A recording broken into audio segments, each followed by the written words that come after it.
held at Camp Kennybrook in Monticello, New York, and called Kennex for short. It's like most camps. There are arts and crafts, sports, a lake, and even a zip line. But there's one thing that sets Kennex apart from your average summer camp. All of the kids that come to experience camps have experienced the death of someone significant in their lives. It's usually a parent or sibling, but it can be anybody that really impacts their day-to-day life. The camps are entirely free to the kids who come here, including the bus that gets them here. Sarah started the camp in Maine in 2009 and has since expanded to sites across the country. I heard about the camp from a friend who encouraged me to volunteer as a counselor. Does one more person want to go? Having lost my dad 4 years ago, I hoped I could be a support to the campers, to show them that I understood their grief. And it was incredible to see the comfort they brought each other as well.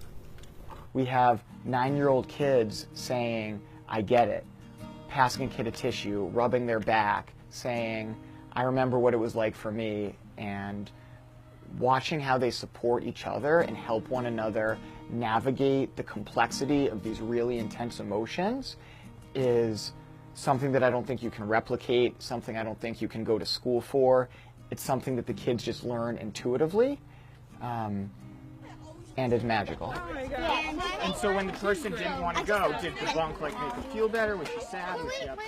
In addition to your average camp fun, there were daily activities led by the clinical staff. Part of the reason that anger is on this grief journey is because we want you to know that anger is a really important emotion, because when you're feeling angry, it's your body telling you that something's wrong and that you're not okay with something. And that's actually a really good thing. How they go from activity to activity and how many times a day they make that transition is, I think, really reflective of what they're trying to do at home all the time. Here we're able to give them that space where they can access their loss, access the emotional side of things, and still be kids. 1, 2, 3. Ah! All right, and now I want you to smear that chalk away. Just get it out. Campers Hudson Lovell and Xander Brown came back for a second summer after losing their dads. They shared how the experience at camp stayed with them throughout the school year. Most kids don't really understand and feel really awkward whenever I bring it up. And it's hard to talk about it with them because they make it so awkward. And with here, it's you can talk openly and freely about it. That's my favorite part about the camp. My friends at school, most of them don't know what I've been through. They don't understand because they haven't had something like this happen. And then my friends here, they understand because something similar have happened to them.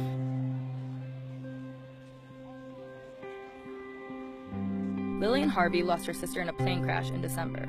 People just say the same thing over and over again, she's in a better place, she's watching out for you, and that just makes me feel worse, because, I know that she's in a better place, but, I just wish that she was here. I like to hear, funny stories, or I like to see silly pictures. We go, push, push, push, push, push, and hold, push, dig in, and stop. All right. Campers also participate in demonstrations meant to represent the different stages of dealing with grief. It helps some kids realize what they were going through and help some kids identify what sadness really was, I feel like. The whole theme of camp, one of the big themes, is that we're not alone. Everybody around here gets it because they've lost someone special in their life has died. What helps you feel better when you're feeling really sad and down in the dumps? I'll start off. Mine is going out in nature. Getting clear of the cobwebs in my head. Atticus. Reading. Okay. After going through what the camp refers to as a grief journey, each camper was given a balloon to release, to signify letting go of the heavier emotions they might be carrying. One of the things that allows us to do what we do is that we are in these beautiful settings, and it takes kids out of their elements. Many of them are from cities. All of them are on technology too much, and we take their phones and we put them into this place where they can just look around them and smell the air and see the trees and play and find ways to connect with nature and sort of just take a breath and step out of their normal lives and really appreciate what's around them. And I think that's a big part of the healing. As for me, I shared the one thing that has helped me through my own grief, writing. So today, you guys are going to be writing a letter to your lost special person. I led a workshop where campers took time to write letters to the people they lost. You can talk to them and tell them how you're feeling, say how angry you were, how happy you are sometimes, how you're doing. Whatever you want, it's totally up to you guys, okay? And several were brave enough to share. I'm at a camp called Kennybrook. I'm having so much fun. I start middle school soon, and my nerves are taking over, but I take a few deep breaths to hold me in. Mom, I miss you terribly. I wish you were here. I wish you were here. I came back from camp with a truly different outlook on life, reminded of the importance of appreciating everyday moments. Whatever you're going through, you take a look at these kids who are getting through it, and they're doing it here with a smile on their face.